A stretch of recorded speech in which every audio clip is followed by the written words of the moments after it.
क्षेत्र के विकास को लेकर के या अपनी समस्याओं को लेकर के लोग नेता नहीं, आज के डेट में ठेकेदार बन गए हैं।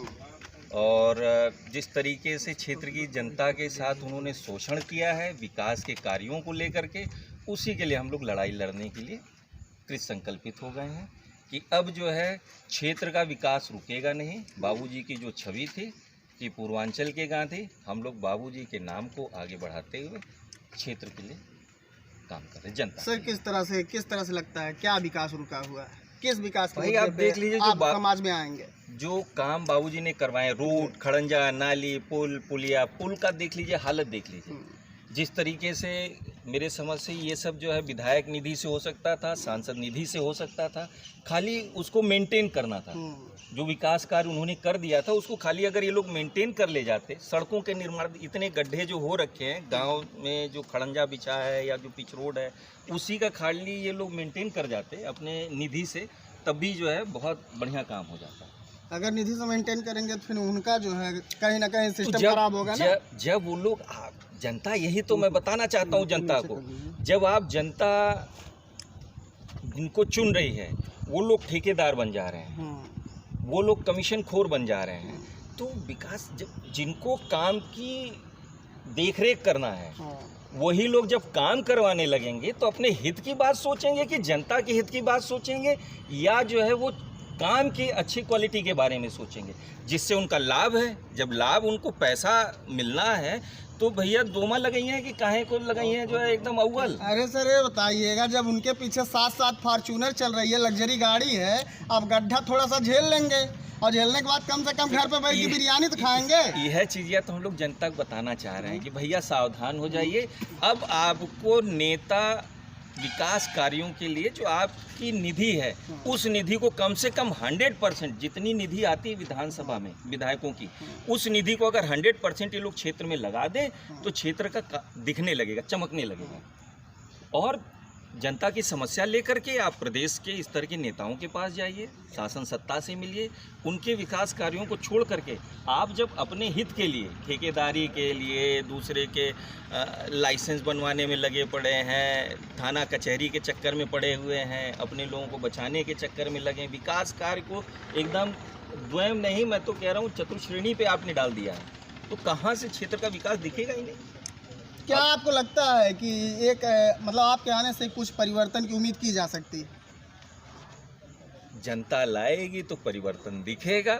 और ये मैं बिल्कुल सबसे बोल रहा हूँ, पहले भी बोला हूँ कि मैं यहाँ पर न तो ठेकेदारी करनी है मुझे, न दलाली करनी है। जनता का पैसा जनता के बीच में, जनता के विकास में लगेगा, कहीं कोई इधर उधर नहीं होगा। और जनता अपने विकास कार्यों की नीतियाँ खुद बनाएगी, वो अपनी योजनाएं खुद बनाएगी, अपनी योजना बनाए। और हम लोग जिस तरीके से लगे हुए हैं हर गांव से कुछ समस्याओं को लेकर के उनको पूरा करने के लिए, विकास कार्यों को, ये नहीं व्यक्तिगत समस्या नहीं। जो यहाँ पे देख रहे हैं सर, कहीं कहीं जब से आप आए हैं युवाओं का यहाँ पे आना जाना लगभग जारी है, तो क्या युवाओं का क्रेज आप में ज़्यादा है इस समय? युवा ही तो परिवर्तन लाते हैं। अच्छा। युवा ही परिवर्तन लाएंगे, वो डरते नहीं हैं। एक बार युवा की जब बयार चल जाएगी, युवजन अपने में आ जाएगा कि हाँ हमें दिखाना है, ये जवानी कुर्बानी की बात नहीं होगी, यहाँ पे क्षेत्र के विकास की बात होगी। हम लोग यहाँ जवानी कुर्बान करने के लिए नहीं, जवानी परिवार के लिए, क्षेत्र के विकास के लिए, समाज के लिए लगाइए, तब देखिए आप कैसे नहीं रंग बदलेगा, रंगत बदल जाएगी क्षेत्र की। और कुछ संदेश देना चाहेंगे यहाँ इस क्षेत्र की जनता को? मैं तो भैया नैतिकता, वही जो बाबूजी कहते थे, क्षेत्र के विकास के लिए, समाज के विकास के लिए, देश के विकास के लिए राष्ट्रीय चलित एवं मूल्यों की राजनीति करनी होगी। उसी पे हम लोग टिके रहना चाहते हैं। और हमारे लोग से मेरा मतलब बाबूजी के लोग, हम लोग बंधुत्व की भावना से काम करेंगे। तो बाबूजी के जितने लोग हैं उन लोगों में अभी भी देख लीजिए वो भावना कूट कूट के भरी हुई है। बस चरित्र और अपने जो है उससे समझौता नहीं किया लोगों ने, और ना ही हम लोग करते हैं। अभी भी मैं लखनऊ में रह रहा हूँ, तो हम लोग किराए के ही मकान में हैं। अभी आगे का क्या प्लान है? जनता के बीच में आप कब से उतरने वाले हैं, या फिर मान लीजिए अभी तो उतर गए हैं, मान लीजिए उतर गए हैं, लेकिन आगे क्या प्लान है कि जनता को किस तरह से हम संदेश देंगे ताकि उनको लगे कि जो ठगने वाले कुछ हैं इनसे बचा जाए? देखिए भाई, जनता में खाली जो है जागरूकता ही ला सकते हैं, बाकी तो जनता को समझना पड़ेगा और जनता को ही विचार विमर्श करना पड़ेगा। और ऐसा नहीं है कि आज ये जो आप लोगों के पास 6 इंच 7 इंच का जो आ गया है आइटम, उसमें आप हर एक के विषय में सारी जानकारी ले सकते हैं। अब कोई अछूता नहीं है, ये कहे कि कोई कुछ लोगों को कुछ समय के लिए आप मूर्ख बना सकते, बहुत लोगों को बहुत दिनों तक आप मूर्ख नहीं बना सकते। सच्चाई सामने आ जाएगी। सच्चाई कब तक छुपाओगे आप? नहीं छुपा सकते हो आप। तो वही सच्चाई हम लोग कोशिश कर रहे हैं कि सच्चाई जनता के बीच में लेके आए। बाकी आप लोगों के हाथ में ये जनता के बीच में 6-6 इंच वाला है, उससे अपना हथियार है सर, आइटम नहीं हथियार। हथियार यस, ये हथियार है। इस हथियार को जब जनता यूज करने लगेगी ना, तो अपने आप सब गायब हो जाएंगे, सब लोग गायब हो जाएंगे। सच्चाई सामने आ जाएगी। कब तक? आवरण छद्म आवरण कुछ दिनों तक ही रहता है, पर्दा हटेगा, सच्चाई सामने आएगी, खत्म। दोहरा चरित्र नहीं टिक सकता। आप लोग बाबूजी के पथ पे चलने का वादा कर रहे हैं। अब फूलपुर पवई विधानसभा बड़ी कठिन डगर हो चुकी है। जो बाबूजी के अधूरे कार्य थे पूरी तरह ठप पड़े हुए हम लोग गांव में देखते हैं। जो भी उनका विकास था कहीं ना कहीं वो खस्ता हाल में है। और यहाँ पर बहुत ज़बरदस्त फूलपुर में फॉर्चूनर की राजनीति है, उसमें आप कितना अपने आप को सबल पाते हैं इस समय? देखिए, ये सबलता निर्बलता जनता दिखाएगी। ये जो लोग बने हैं आज फॉर्च्यूनर से चल रहे हैं या जिससे भी चल रहे हैं, उन लोगों को जनता नहीं बनाया है। जनता के बीच में बाबूजी उस समय भी संघर्ष करते थे, जाकर के सच्चाई बताने का प्रयास करते थे, लेकिन ये लोग लगातार उन पार्टियों से लड़ते रहे जिनमें जो है एक वोट बैंक था। अब मैं नाम नहीं लेना चाहूँगा किसका वोट बैंक था, कैसा वोट बैंक था।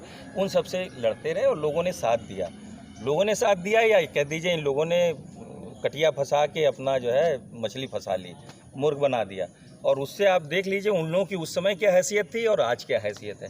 और हम लोगों की देख लीजिए, चाहे हारे हों जीते हों, बाबूजी जो भी रहा हो, बाबूजी सरकारी मकान में ही रहे।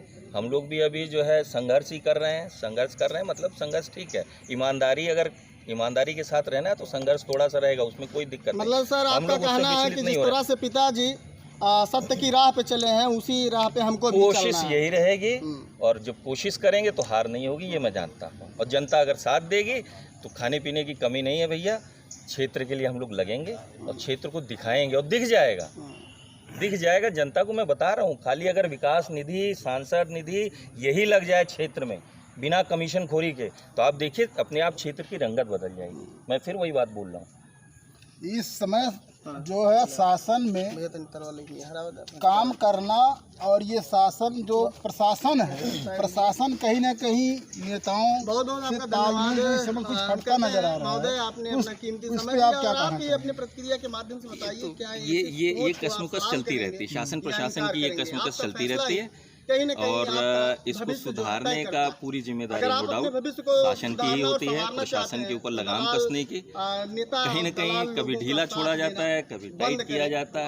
ये तो जीवन अंतिम सवाल आपसे, फूलपुर पवई विधानसभा की गांव की सड़कें जो हैं बिल्कुल खस्ता हाल है, उस पर आप क्या कहना चाहें? जनता को कैसे राहत दिलाने का काम करेंगे? मैं तो शुरू से बोल रहा हूँ, खाली अगर विकास निधि, मैं पहले बोला था, खाली जो है सांसद की विकास निधि, विधायक की विकास निधि, एमएलसी की विकास निधि, अगर ये निधियां ही ईमानदारी के साथ ये प्रतिनिधि लोग लगा दें तो क्षेत्र की रंगत बदल जाएगी। मैं यही चीज़ बोल रहा हूँ, फिर बोल रहा हूँ।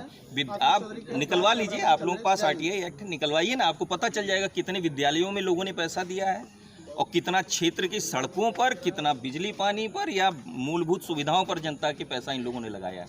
आपको पता चल जाएगा, आप देखिए ना, लिखवाइए, आरटीआई लगाइए, निकलवाइए, आप समझ में आ जाएगा आपको कितनी कमीशन खोरी हुई है। आजमगढ़ जिले में